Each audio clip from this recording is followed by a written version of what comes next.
Welcome,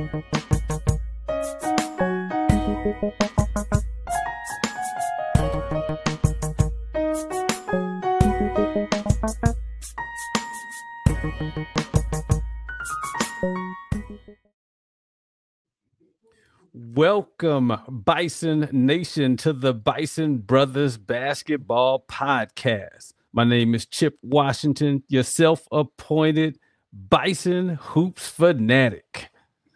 Yo, yo, yo. What's up? This is your boy, B Smooth. Welcome, Bison Nation, to another episode of Bison Brothers Basketball. You know how we do. We rep Howard University, the Mecca, the real HU. We talk sports and players and player highlights. Looking forward to a good show today. No doubt, no doubt. And, you know, as always, I want to remind everybody, remember to donate to the meccasociety.org. That's our NIL collective to support this dream factory and championship culture. You can also go to hubison.com and donate to the athletic department directly. And always remember to subscribe, share, like our podcast. Let everybody know about the podcast. Comment on the podcast. Tell us what you want to hear. And let's make this thing happen. You know, before we get into it, man, you know, some big things have been happening for us. This is, like I said, we've been rolling. We're in the midst of us getting our legs under us. We started out on YouTube. I love the way Coach Prime says we ain't hard to find. Well, that's true now. We ain't hard to find because now not only can you check out our podcast on YouTube, you can also check us out on Spotify and Apple Podcasts, baby. We're everywhere you might want to listen to some podcasts. So what you do is continue to look for us on all those platforms. Like, follow, download, tell your friends about us. But we're growing and we ain't hard to find. Hey, so with that, Chip, what we trying to get into today, man? What we going to talk about today? Well, you know, since our host E. Wash is missing, and he always likes to give flowers. So B, I want to give you your flowers because, you know, getting us on Spotify and on Apple Podcasts, super producer. Just want to make sure the people know that you out there handling business. So we appreciate you. It's a labor of love. We love Howard. We love basketball. And, you know, this is something we've been talking about since we started making consecutive runs to the March Madness tournament. So when we can figure out ways to be on every platform, I'm in, man. You know, this is a passion project that has turned into something more fun for me. So I appreciate that. Thank you for the flowers, brother. I will receive them. Receive them. So like what we do in most of our shows, man, we won't have our What's Good for Basketball segment. E is not with us today. We shout him out. He's probably cheering on one of his HBCUs he attended back in the day. So we wish him well. We'll see him probably in the next episode here as we get closer to the holiday.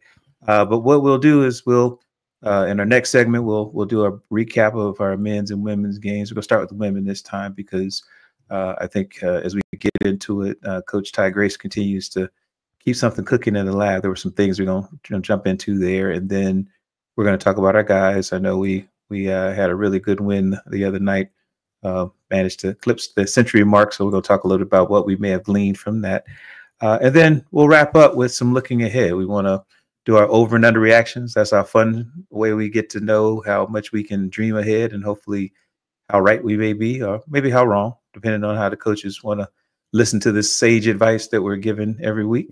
And then we'll do a little bit of look ahead of the next couple of games as we get into the last little bit of our non-conference schedule. So we're looking forward to that. I do want to say with the flowers, I just don't want to miss that. Check out our last episode. We did something a little different where we were trying to see if you could understand some of the signings we've had over the last couple of weeks with both our men's and women's team. Got us really excited. So to you, my brother Chip, you know, thanks for doing the homework you do. You find out everybody from Chicago. So we start there all the time to see how many ballers. Secretly, Chicago must be the capital of the basketball world, but there are a lot of great, talented young people. They're definitely looking forward to it. So we definitely are looking forward to hearing your comments and feedback, especially as we get deeper and deeper. Look forward to some interviews we're going to have once we get into the conference season as well. But before we jump in to the next segment, we're going to rock out, get us in the mood here. Rock with us.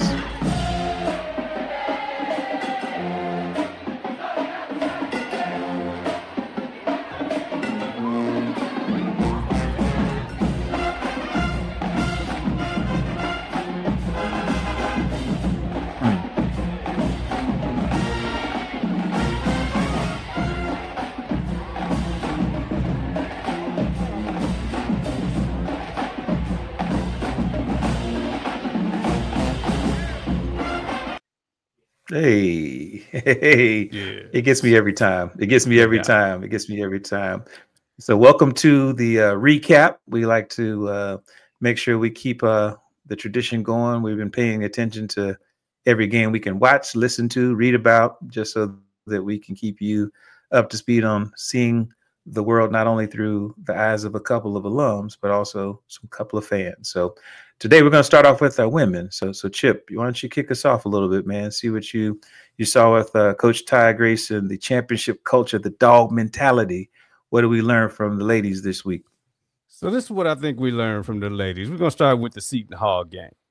And for those that don't know, the final score was 87-63. That sounds bad in the abstract, but we're gonna dive behind the numbers here. So and looking at the talking out of the side of your neck, transition.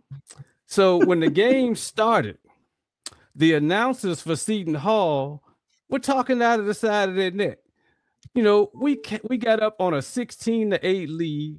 Destiny Howell was on fire. I think she had 10 points with 3:49 to go in the first. And the announcers had the nerve to say, yeah, Howard's playing with a chaotic pace, but we gonna be all right. So at that moment, I was in my feelings like, wait, we up 16-8, we balling, and you just looking at us like, oh, we gonna be all right. Well, as we can see with the final score, yeah, they were all right. But what I saw, if you look at, at the box score, it really, to me, the story of the game was the second quarter, right? Okay. And it was the quarter splits to me that really tell the tale. So first quarter, we were up 21-20. Now they made a 6-0 run at the end of the first to pull within one. So we, back and forth game. I was liking what we were seeing. We were moving the ball real good, no problems. The second quarter, the split was 29-3. Let me say 29-3. 29-3? 29-3 in the second quarter. Wow. That's hard to overcome. And when to kind of dissect it, we had it was a lot of turnovers. In the second quarter, I think we had at least 8 in the second quarter. You just and they were shooting the lights out off of those turnovers. So that really, to me, was the story. Because if you look at the third quarter, it was 26-19 Seton Hall. And then in the fourth quarter, we outscored them 20-12. So, one of the things that I definitely want to give the team kudos for, because at one point we were down 30. And not that I expected this in any sort of way, but there was no quit in this team. I mean, and so, to me, to have the type of dog mentality to say, okay, yeah, we're down big, but you still outscored them in the fourth quarter. You were still grinding. I mean, to the last second, this team was playing like it was a tie ball game, and everything was on the line. So I appreciated kind of the grit and the determination. We just got to figure out. I guess in my estimation, the second quarter, Seton Hall made a slight adjustment. They just kind of turned up the intensity on defense. And in my notes, I said, okay, because I'm watching, and I'm like, all right, it's a moment where you can either fold or how you gonna respond, right? This is adversity hitting you in the face. And at that second quarter, we didn't meet the intensity that they had. And that just, like I said, it ended up being I would say the mark of the game. And like I said, again, y'all scores 29-3 in the quarter, because it was even for the most part after that. But second quarter, we just, we didn't meet the moment when they turned up the intensity, and we just couldn't recover from that. But like I said, after the half, they met it in the third and the fourth quarter, but it was just hard to overcome that blitz in the second quarter. That was the death knell. So, yeah. I always love your recaps. I love your recaps, brother.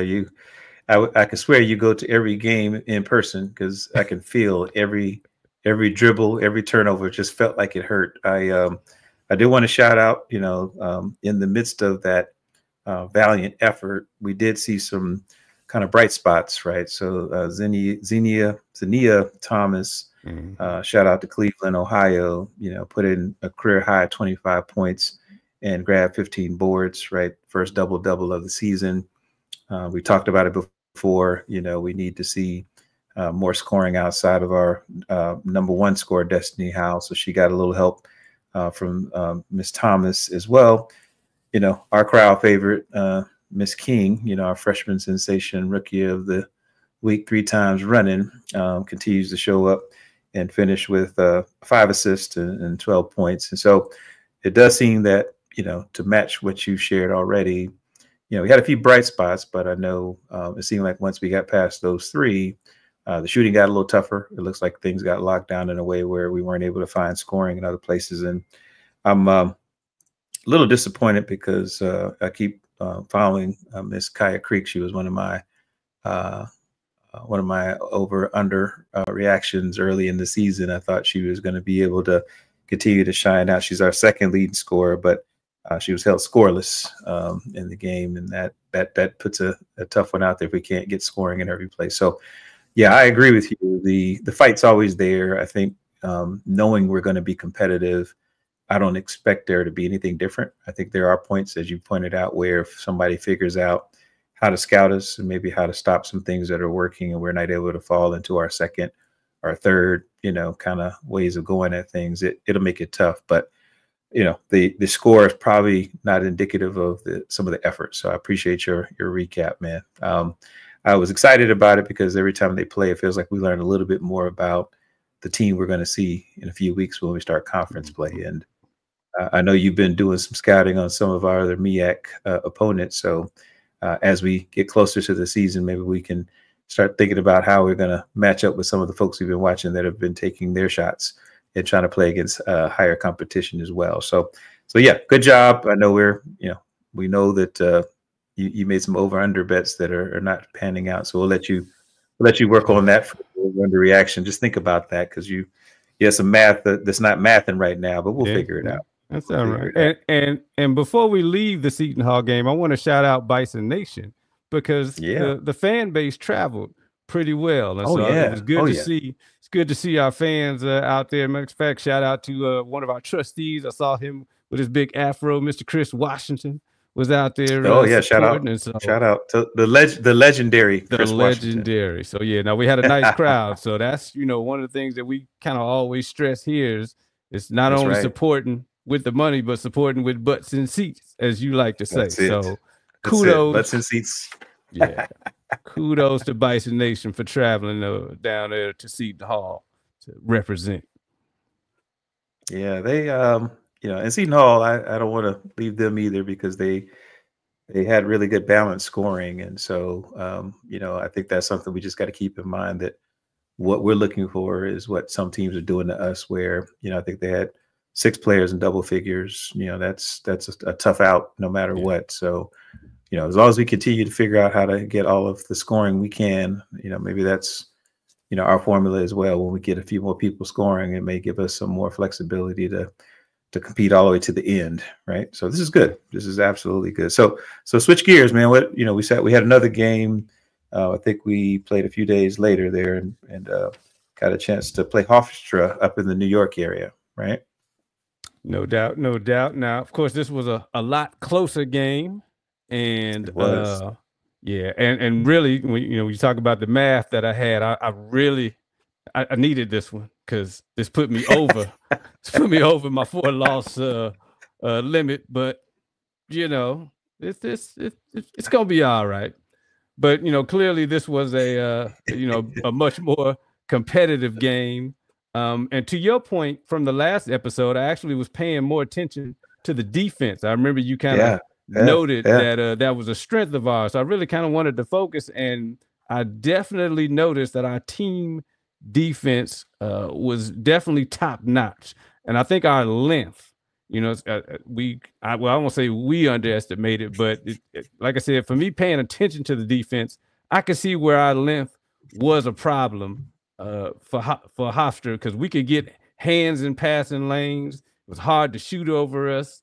I was like, yeah, this is a good formula moving forward. So one of the kind of maybe the areas of improvement, and it's not really a lot, but we were taking some shots kind of early in the shot clock, and so kind of building on that length advantage of us, where I think it hurts us a little, is if we take the quick shots, we don't have our rebounders in place to kind of get the boards, because it seems like with the length that we have, it's kind of baked into our offense.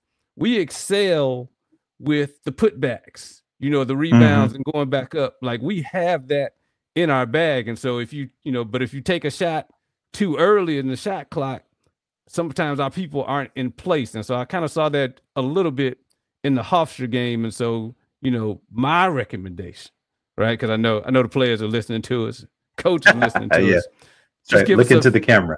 Right. Just give us a few more seconds. If it's 10 seconds into the shot clock, maybe wait 14 seconds just so we can get our people movers in place. Because like I said, I do see that we excel in getting boards and putting it back in. So like I said, impressed with the defense, impressed with our rebounding. One kind of laughing note that I have, and it didn't help that in this game, now Miller, she got disqualified, and she's one of our main starters, so that didn't help for a close game. But I saw that Destiny was, up until with about 2 minutes to go, she was 1 for 10 from the arc, and this is our premier 3-point shooter. But what I liked about her was in that last under 2 minutes and under, I think she went like 3 for 3. She hit a 3 in the corner to kind of get us back in the game, or down 1. It made me think of it was an old Zach LaVine quote, because coach took her out with about 3 minutes to go. Wait a minute, we quoting Zach LaVine? Is that what we're doing now? We quoting Zach LaVine. So oh God. Coach took she took Destiny out, and I'm like, wait, we trying to win this game. It's like 3 minutes to go, tight game. How you doing it? And the Zach LaVine quote, when he was in the same type of situation, he had a horrible shooting night, and Billy Donovan sat him on the bench, and Zach LaVine said, "Hey, I'm not the type of player you take out in those situations, because I can light it up at any time." And so that's what I was thinking when Coach Grace took Destiny out. I'm like, hey, Destiny this ain't the type of player you take out at this time. But, oh my God, that was awesome.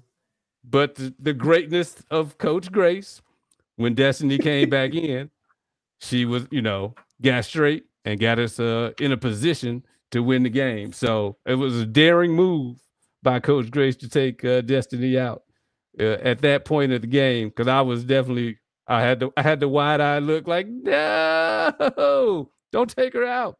But it was because it was so close, right? The game was so close. You figure anytime you take somebody who can score at any time off the floor, it makes your chest tight. That's the fan talking, right? I know the strategy. I trust Coach Ty Grace, because she's been doing this for a minute, and she's, every time you think she's already 2 or 3 moves ahead, like a master chess player. So I'm glad, as a fan, just like watching a real good scary movie, you're like, no, don't go behind that door, and go back in the house, right? And stop playing, right? And like I said, you pointed out some really good things around. Again, we showed the maturity on the defensive side of the ball as we do. That's kind of, I still think that's going to be our identity as we move forward. That's going to be the difference between a potential run at the championship and potentially into March Madness. I am proud that you pointed out Nia Thomas, even though she wasn't able to play all the way to the end, she did have her second straight double-double, which, again, I'm looking for. Once you get defense going, how are you getting more scoring and rebounding in the paint, especially on nights like you just mentioned, where the shooting isn't going, like you want to. I mean, we want to be shooting 50+% from the field, especially from the 3-point line. But, if you shoot, 6 from 26 on the 3-point line, that's not the recipe for, getting big leads or anything. So the fact that we were close, it was all defense, right? Our shooting, our number one way to score wasn't there. So again, I'm super excited about how competitive we show up. I think, I don't know, from an insider perspective, our ladies got a chance to practice at one of our National Basketball Player Association facilities, and we got a chance to see some of that footage while they were between games and all that. So I think they soaked up the moment, and it looked like they were just preparing for a really tough game. And so, yeah, your math, maybe you gave us a target, and we're not going to hit that target. But I can tell you what, as far as losses go, this is probably one of the better losses that I could say, based on there was a lot more we learned than we didn't going into, like I said, the next couple of weeks here. I'm getting more excited about the conference schedule just because every time I see them play, we don't lose the same way. And if we lose some way, it seems like we already have an answer for here's how we're going to not have that happen again. Right.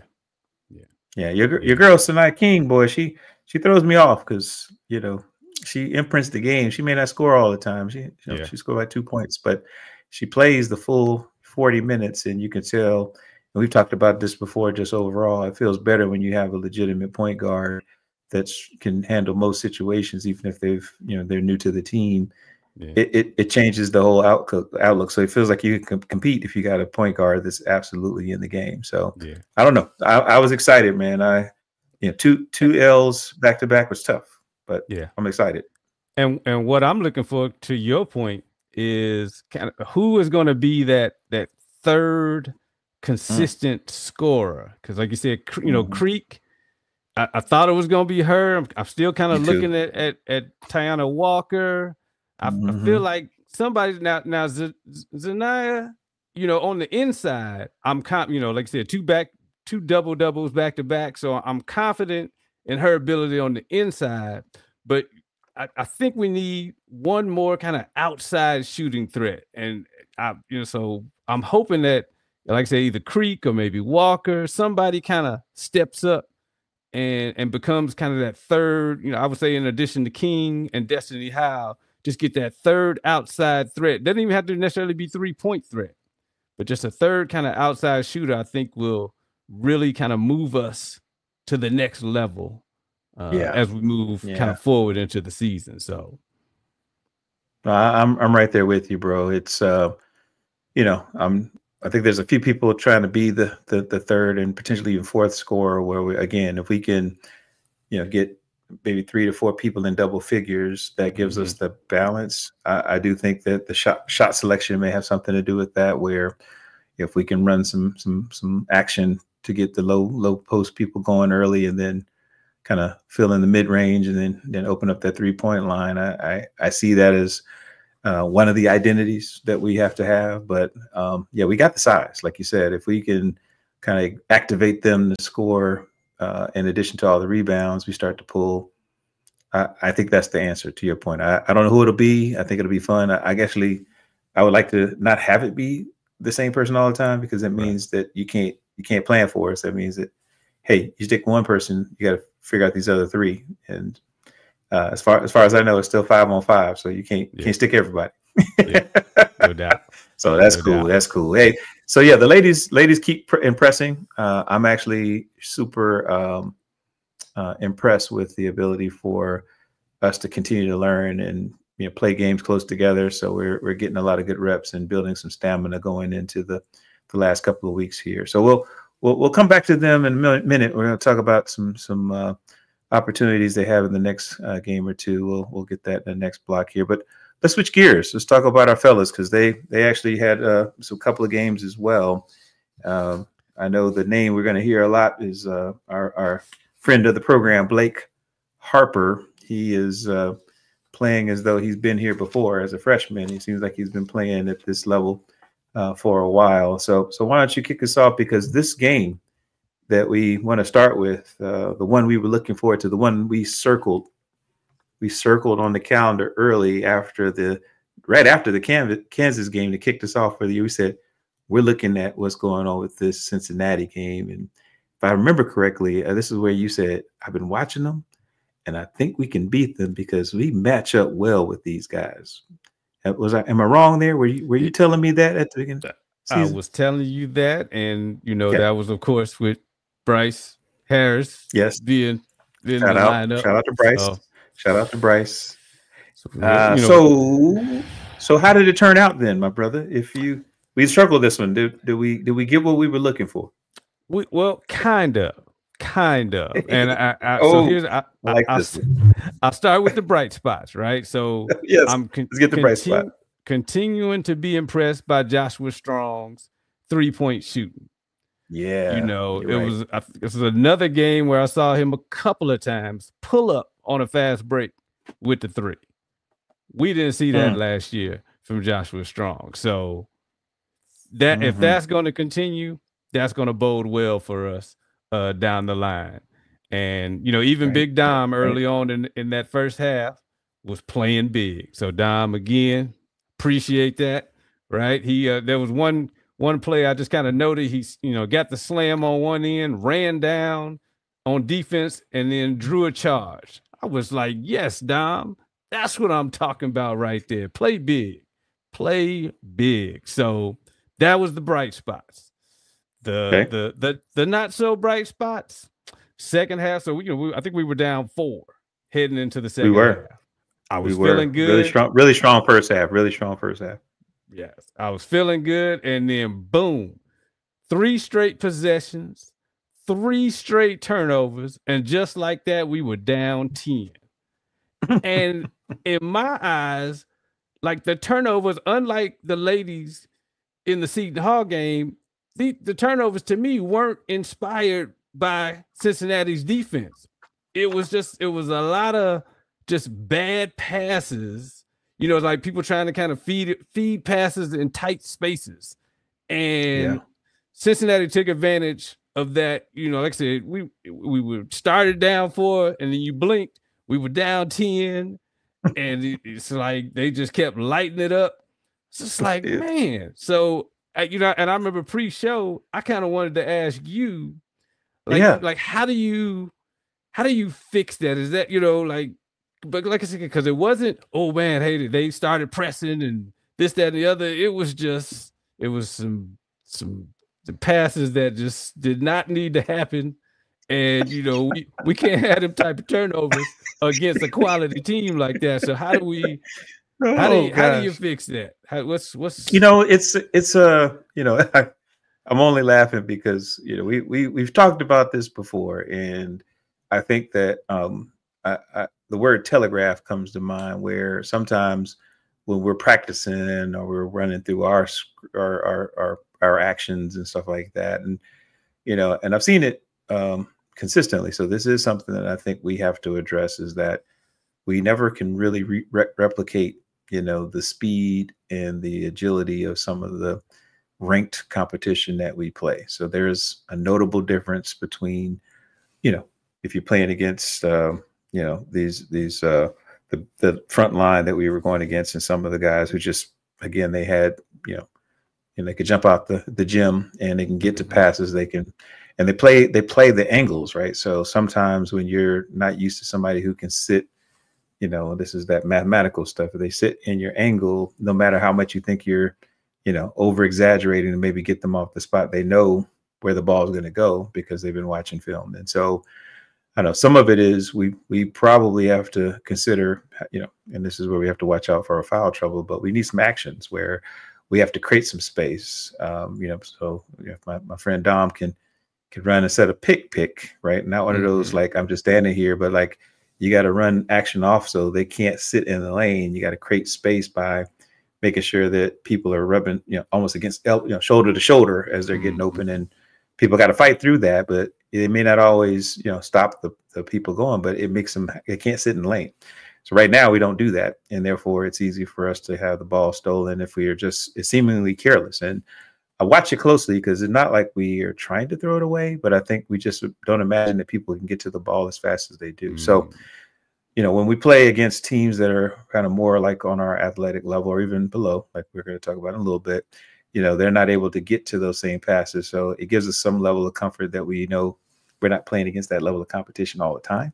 But that's usually the difference. When I see the score go from 4 to 20, like feeling overnight, you know, that's why I told you in the last episode or two, if we can keep the turnovers down, most of it's just us not telegraphing the pass. It's not that they're stealing the ball. They're not walking up and kind of Deboing the ball away from us, which would be more depressing and demoralizing. But Right. if they're taking the ball consistently, that's because they're sitting in the pocket, just like like your boy Travis Hunter. Shout out for the Heisman. Hopefully he wins that. But if he's sitting there waiting on you to get the ball, that's what happens. And it happened again on Sunday. It happened again on Sunday. So it's frustrating because it's happening, and it's the speed. Like I can't get this speed recreated in practice. So it's not like you can always assume people are going to jump out and get the pass. Yeah. Right. And to be fair, I kind of took a sneak peek and watched Norfolk against Baylor. Similar type of thing. The first half, Norfolk was in it, and then in the second half, I don't know how many turnovers they had right at the start, but Baylor jumped on them. It was like 4 or 5 turnovers, and boom. So I was like, okay, it's not just us. When we move up a little in weight class, because it was the same type of stuff, just bad passes, intercepted passes, and then boom, Norfolk was down 20. It's like, dang. So, but they when it was demoralizing for me, and it wasn't demoralizing like I don't want to watch anymore, but it's not the turnover or the telegraph pass as much as it is when they converted it to alley-oops on the other end. It just, even though it was only 2 points, it felt like 10 every time they steal it, and they would dunk on you. You're like, come on, man. So it takes a little bit out of you. So I do think that not to lose that, because the bright spot we'll continue to have is Blake Harper. And I know with Bryce being out, for some time, it's absolutely incumbent upon us to understand that, we're seeing the birth of our next kind of talent, really coming to life here. And, he's a diaper dandy, McDonald All-American kind of caliber player out of DC. But, to see him look like he's been playing on the stage with ranked teams, that was a bright spot for me. Yeah. I think we don't want to take that for granted. So I'm glad he showed up the way he did, because the score could have been more out of hand. But if he continues on his path, I actually think that, I feel better about the season coming up, because I think he's going to be able to make some noise in conference play, because he's playing at a level that we haven't seen for sure. Hey, and I don't know if Coach likes this, but this was one of my favorite moments in the game when Blake is, they got him listed somewhere between 6'5" and 6'8", and he had the big 7-footer on the block, backed him down, did a hook shot over him, and then gave the 7-footer the too small sign. I said, I see you, Blake. Talk that talk. Talk that talk. So, like I said, I don't know if Coach like that, but as a fan, I loved it. I said, I see you, Blake. Blake said, I'm here. I'm here. So, But you say we ain't hard to find. Not hard to find. So I was like, okay, I see you. So big shout out to Blake. My gosh.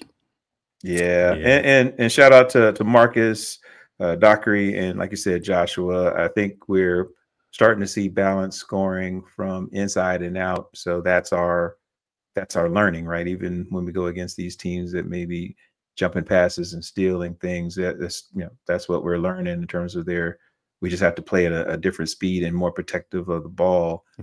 My hope is we can figure out how to translate that into the games that, we are favored, or even where we're more evenly matched from an athletic standpoint. But everything's for conference. We're trying to get in there and see what can we learn and turn on there. So I know to wrap up this segment, man, I want to, spend just a few minutes, because as soon as we got out of Cincinnati, first thing smoking, right? We got back this week. It's we're coming to the end of finals week at Howard. For those who are tracking at home, we are fans, but we know that this is when everybody's starting to wrap up so they can go on home and maybe get a nap from all the work they put in for the semester. And so I know our team got a chance to have a home game. We hadn't had one in a few games. We probably could say we probably had some losses over the last month. And so, when you're feeling like you've been on the road and you've been losing a little bit, it's always good to come home, get some home cooking. Shout out to the China Wonder. Shout out to Wings of Mumbo Sauce. Shout out to the Grill for those who like some good Jamaican cuisine. But when you get back on Georgia Avenue, just down there near the Burr, we got in there, and we had some folks come to town from Virginia, Lynchburg. I don't know if I've been to that campus. We used to road trip all the time back in the day, but anything that had Lynch in the title, we didn't tend to make that trip. Just us. That's my thing. We're going to stay where the street lights are on. So No but we doubt. did have a team. The team came up to visit with us, and what'd you say? Oh, the score was I call that the get right game. We put up the highest scoring total we've had in years. 124 we put up on this team, and they managed to only put out 50 for us. So a 74-point win. Chip, how did that feel, first of all? And do we learn anything we could share with the team other than with the fans, other than, hey, we need some games like that every now and then? Well, I don't want too bad of a stink on Virginia Lynchburg, but every once in a while they say you need a slump buster. And we thank you. We thank you, Virginia Lynchburg. Thank you. That. So, one of the concerning things, and I'm gonna give a shout out to some fans out there in social media through the I think it's on Facebook. They got the Bison Nation Facebook page, and a lot of fans kind of interact there. So because I noticed, and there was a lot of concern early that we were missing quite a few players, and I don't think anybody knew why we were down. Dom was gone, Akoji was gone, Joshua Strong was gone. He was out, yeah. And so I was just like, hey, what's going on? So kind of I liked that, the other players kind of stepped up. And even that first, I don't know, maybe 15, maybe 10 minutes or so, it was a little rocky because Virginia Lynchburg put up a fight. And so, but I was good. It was good to see that even without 3 of our starters and 1 of our key reserves, like you said, we were still able to rack up 124 points on Virginia Lynchburg. So, I hope that boosted the confidence of players that don't get a lot of time. And so that list got long for us, man. I agree with you. This was like I told you in our pre-show here.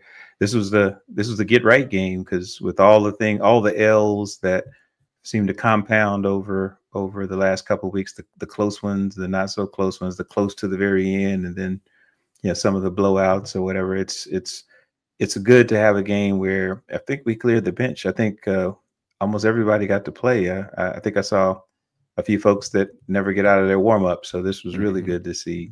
And I know the part that was probably encouraging to me for all the starters and folks that don't play is that you got to see our system, right? You could see what Coach Blakeney and his excellent coaching staff are putting in place when we talk about the dream factory here, is that we can easily get caught up in some of the star players or people who are calling people small when they're obviously not as tall as the people they're playing against. But we saw teammates fill in the spots that we needed. And so, seeing some of the big guys that only get to play in garbage time, get in and play quality minutes. I think we actually probably learned a few things about the depth of our bench. I don't know if we're still ready for the 5 in, 5 out subs that we used to do back in the day, but I think if we had to go deeper in the bench, especially as the season goes on, I feel better about the low post action. We have a lot more people who can play down low that I probably didn't notice before. I mean, obviously this team didn't give us a lot of fight, especially once we got everything going midway through the first half. And, once the game got out of hand, my goal was to make sure we never play down to the competition. Like you say, I was hoping that we wouldn't find ourselves fighting because we just turned off the Jets. So it looked like we were able to maintain all the energy to keep the score, going. And quite frankly, it looked like we were able to get some stuff off our chest from the last few tough road games we had. So I know it's not a lot to say here. As a fan, I loved it because this is probably the first game in a while where I didn't feel like I was holding my breath to the very end. So I like some of those games where I can go focus on my next thing. But it was good. It was good to see. I know because it's finals time and people have already started going home. I'm looking forward to how we're going to pull more butts in the seats when, it's got to be folks that are local to DC. So, if you are looking at us on YouTube here or Spotify or listening on Apple Music, this is the call to action, right? If you're near the Burr, you need to come on down, because that's where sometimes that could be the difference between how our energy shows up when we know people in the stands. You know, remember, you know, we play a little bit of the band on this show, but the band's home, you know, the cheerleaders are home. And so it really is about what fans can come and support. And so, yeah, I mean, we have some really good opportunities, I think, over the next few weeks, as we'll talk about, where we'll be in the Burr. And if you're anywhere nearby during the holiday, you know, I challenge you, you know, come through. Matter of fact, as you're listening to this, you know, we're on Instagram, Bison Brothers Basketball. You know, send us a note, you know, post us, tag us on your social. We'll definitely repost that. We want to see some of the fans just saying how we're supporting our team. So that's the challenge. That's the challenge. So anything else on this game? Because we'll take a quick break before we get to our next segment. But anything else from this one? I got one challenge. It's a big man challenge. Okay. I'm gonna look in the camera again. Look in the camera. Let's get it. Let's get it. Munir Hema, 6'11". I saw a couple of mouse in the house short dudes finish when you were near the basket. Munir, I'm gonna need you to send that ball deep in the stands. You can't let these 5'7", 5'8" dudes finish around the rim when you standing there. Munir, I know you can do it, man. Just like Big Dom stepped up. Oh, come on. Swat them balls, man. 6'11", 230. Swat them balls out of there, man. Did you say mouse in the house, dude? Mouse in the house. You should be insulted if somebody 5'8" tries to do a layup around you, man. I was offended that they even tried. Oh gosh. Well, we'll definitely have to put that on. We're gonna make sure he gets that one. We're gonna send that directly to him because he needs to know that we don't want any more mouse in the house moments when he's on the court. You got 5 good fouls. Use them all if you need to. Yes, sir. Yes, sir. All right, we'll take a quick break, and then we'll be back to do some over/under reactions and see if we can look ahead and close this out today. Let's groove just a little bit.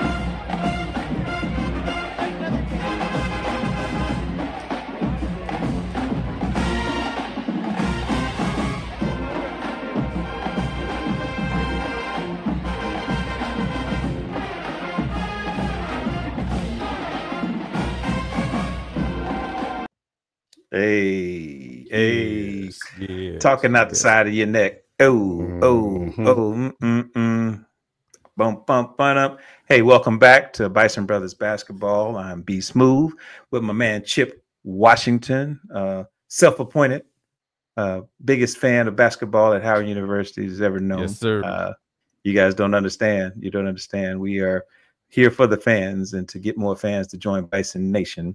And we're at the segment that we love in our show here, where after all the deep analysis and all of the, you know, recaps and understanding and maybe even looking at some of the competition, we get down to this point where we call it over and under reactions. This is where we try to look and say, what can we glean from everything we've been seeing, not just in the last few games, but over the course of the season? Are there things that make us say, you know what, I have an overreaction now? So I'll let you start today. I have a couple myself, but I have to change mine because mine don't seem so outlandish when people keep getting Rookie of the Week. So I got to work on mine. But you tell me where you are, and I'm gonna see where I can fit in. All right. So I'm going down a sad path here on my overreaction. But with these injuries piling up. And because I wasn't expecting 4 people to be out against Virginia Lynchburg. And, you know, I shouted out the Bison Nation Facebook page because that's where I kind of learned from some of the fans that we might be dealing with some concussions.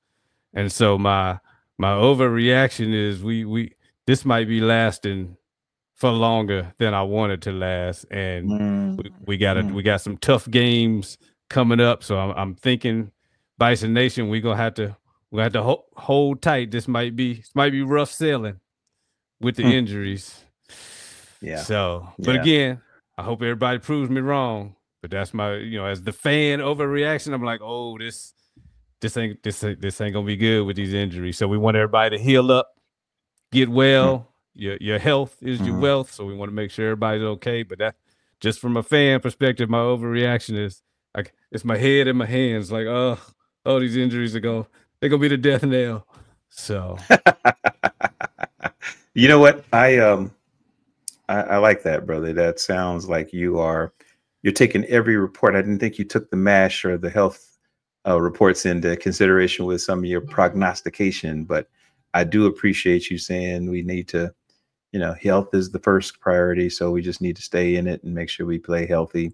I will say that one of my overreactions that I still think are in play is that, and I have to look at the final number, so I wasn't able to look at the stats from the Lynchburg game, but I still think that 10 turnovers or less for our guys puts us in position to win, not necessarily play close, not pull it out at the end, but 10 turnovers or less.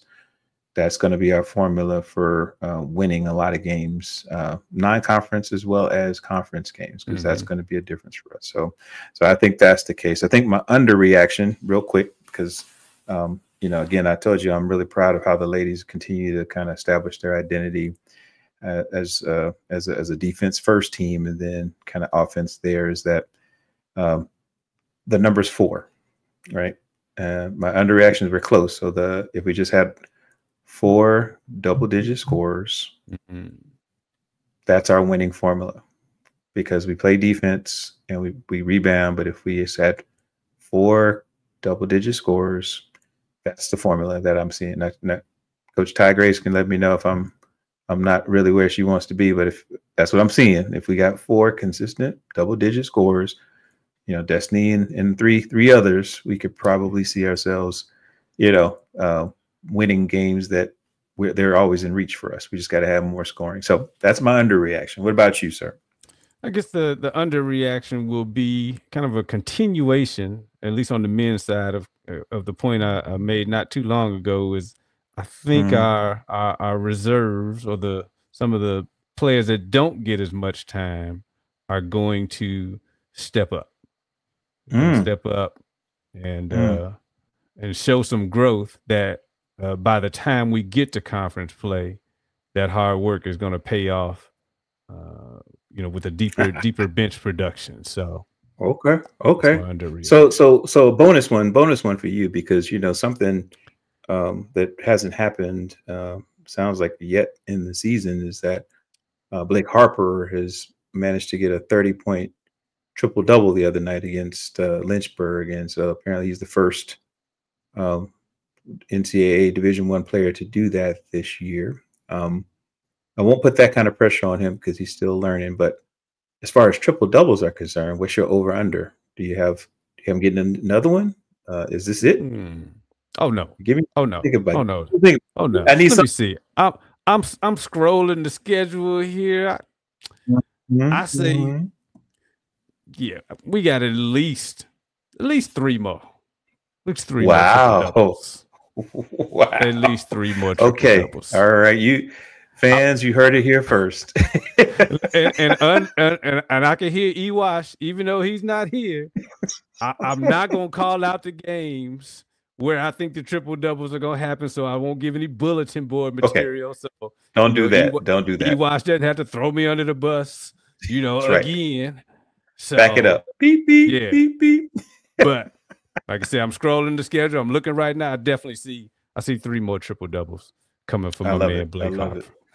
Well, if nothing else, you are consistent with stretching. I love it. I just know that for it to not happen again, to say, oh yeah, at least 3 more. I don't know. I that's one I'm keeping an eye on. I would like to see at least 1 more, because it's still phenomenal to know that we have that level of talent and a player on the team that can do that.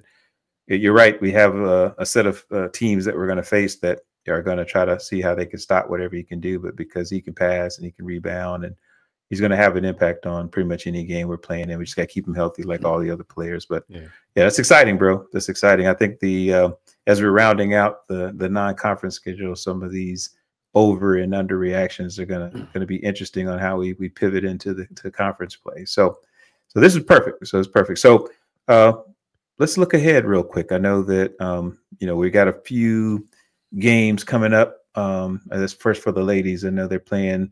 Is it Army coming up tomorrow, I believe, or this week? Yes. All right. And who else do they play? It was Old Dominion. Old Dominion. That's right. Yeah. ODU. Yeah. Right. Yeah. Anything we want to look for it there? Anybody on your radar for us there? Just they're gonna be two tough games. Army, Okay. we coming in, they coming in at 7-1. So they know how to win. Okay. You know, I think again, I think we can count on our length from a defensive standpoint, but it's gonna be tough. They look pretty good. They got a you know, kind of a player of the week on their squad, so we're gonna have to be a little careful with Army. Okay. So and like you said, Good, you know, so what is it, 2:00 tomorrow? 2:00. Is it ESPN Plus? I believe so. That's what they keep telling me. They keep telling me that, and it's ESPN Plus. So Bison Nation, they're 2:00. They're doing a special military observance there. So if you're military or you know, happen to be again in DC, maybe making a stop at China Wonder, why don't you go ahead and stop down the block and check out the game? It's going to be a late afternoon game, so it should be a fun one to check out. And again, if you're at the Burr, you know, you could tag us, Bison Brothers Basketball, and Instagram. We love to kind of see who's out in the crowd, and we'll play you on our side so we can let people know we got fans, not just people who don't know what's going on. We got fans. We got fans. No, so that's perfect. No doubt. All right. And then the ladies, then the fellas, we got a couple more games before the holiday here, right? Right. Oh, and well, I guess we don't want to slip up on Old Dominion. That's just Tuesday. Yeah, I know. Tuesday, December 17th, again at the Burr at noon. That's right. So that's right. They now what's interesting about ODU is we had a few common opponents. So I know it's kind of hard to scout, but Old Dominion played William and Mary, and they beat William and Mary, and we beat William and Mary. And then they also played VCU. Now ODU beat VCU. We lost to VCU. So whatever you can glean from that, but ODU is they're gonna be tough. When I was watching one of their games, their announcers mentioned that they got the top 10 mid-major defense team. So, you know, when we talk about our scoring struggles, you know, ODU might be trying to take advantage of that, but kind of to your point, maybe I'll add it as a underreaction. I think, you know, like I said, between Creek, Walker, and now Miller, those are our big possibilities for the double-digit scores. And I think we can lock in Zaniya Thomas with at least with her double-double. So, you know, we got room to grow with Creek, Walker, and Miller. So I like your reaction there in terms of the double figures. We just need four. We need four. And like you said, if we got somebody who prides himself on defense, that puts more pressure on us, making sure we get scoring from everybody. We can't let them shut down one part of our scoring and not be able to make up the difference. So I'm with you. I'm absolutely with you. Oh, that's perfect. Yeah. Thanks I don't want to overlook anybody at this point. We're coming down to the home stretch in this non-conference schedule, and these are the last couple of games before the holiday break. So we want to see if we can finish strong before folks can go home and catch a little break with family and friends. So that's the ladies. Okay. So what about the guys? We had a couple of games, I believe, coming up with them too. So we got UNCW. Yes. University of North Carolina, Wilmington. Is that an away game or is that a home game? It's away game. Right? I believe it is an away game. Let me see here. Yeah. That is, and that's gonna be a tough game. I was kind of looking up and down their roster. They got nice size. So that's gonna be and you know, if our injuries are where they are, definitely gonna be a tough game. So actually, it's at the Burr. So good. So well, like I said, I was checking. I think it's at Burr because you know, shout out to the team Foston. You know, my daughter still works with the team, so shout out to Ashley. She's not making it down for the holiday until the last couple of games, so I believe she's going to be able to be there. I was thinking, you know, this was a beach game because, you know, University of North Carolina Wilmington is in a pretty part of North Carolina, so you know, you get a chance to see the beach and play ball. That's winning. But again, if we at the Burr, tag us. Instagram, you know, and hey, DMV Bison Brothers Basketball. Yes, come through. That's right. That's Bring them right. Come through. through. Bring them through. This show up. This could be the difference between the energy we're gonna need to stay competitive. If our guys are down like they were this last game, we're gonna need all the energy in the building. So this is perfect. So this hey, is perfect. December 14th, 3:00 in the Yes. Burr. Pack the Burr. We putting it out there. Hey, if the Hofstra, if the New York alumni can roll up to the Hofstra game, DMV alumni, we need to see you in the Burr. That's right. No question. And bring your friend. And bring your friends. And bring your friends. Yes. I love it. I love it. Yeah, but UNC, it's gonna be tough. We had a common opponent. We both got slaughtered by Kansas. So whatever that means. Take that green with a grain of salt. Exactly. And some barbecue sauce. But they got a big man named McGriff. He's gonna be a problem. And they're two guards. They got a 3-point kind of shooter named Newbie. He's gonna be a problem. And then they got this guy named Corbin, who's gonna kind of be a problem. So just be on the lookout for them in the perimeter D, inside D. We're gonna have to step it up because those guys are a problem. So I love it. Well, like I said, you told us this. We may see some shining moments from some of our bench players who only get a few minutes and help spell some brothers when they're not able to play the full game. But we'll learn a lot about what we have because we're gonna have everybody play. It's probably gonna be out of position. I know we're starting to see some first time stats for a lot of the team that doesn't play more than a few minutes a game. So anything's possible. Anything's possible. And I think we wrap up with was it Drexel before the holiday? Yeah, right? Drexel, December 17th, 3:30 p.m. at the Burr. Pack the Burr. And that's also ESPN Plus for us out of towners that can't make it to the Burr. That's right. So that's right. You know what? We're gonna do that too, man. So be in the Burr. Tag us if you're in the Burr. And here's the deal: if you watch the game, take a picture of you watching your game, streaming it, or what have you. Tag us, Bison Brothers Basketball. We want to see who's watching the games with us. We watch every game. We actually probably talk most of every game. So you may not want to go to the movies with us because we'll talk during the movies too. But for us, this is how we make sure that we can see every aspect of what's going on. So if you're in the Burr or you watching the game, you tag us. We want to make sure we can tag you on our Instagram. We're just trying to make sure we see what other fans are in Bison Nation out here. So we look forward to seeing all the posts coming in. We'll share some of those in some upcoming episodes. But hey, man, it's another episode. This thing goes by so fast, brother. It does. I start clowning about what's going to happen next and how many things have we gotten wrong so far this year in terms of who's going to win and how many games they're going to lose. And here we are. We're at the end of episode 7, so we're making some traction here. So I do want to let you close this out here, but just as a quick reminder, we're not hard to find. You can get with us and follow us on YouTube. You can follow us on Spotify, and you can also follow us on Apple Podcasts. So we look forward to you downloading, subscribing, following, just making sure you stay connected to the #1 basketball podcast for Howard University, men's and women's basketball. So with that, my brother Chip, take us home. And what I always like to do, tell everybody, continue to donate to this program, donate to our name, image, and likeness collective, the Mecca Society. Yes. You can hit them at themeccasociety.org. You could donate on hubison.com to the athletic department and continue, as my man B Spoof said, share this podcast. Subscribe to the podcast. You got so many options to subscribe to the podcast. You do. like the podcast. Give us your comments. Tell us what you want to hear, and let's keep this thing going. And as we always end, you know.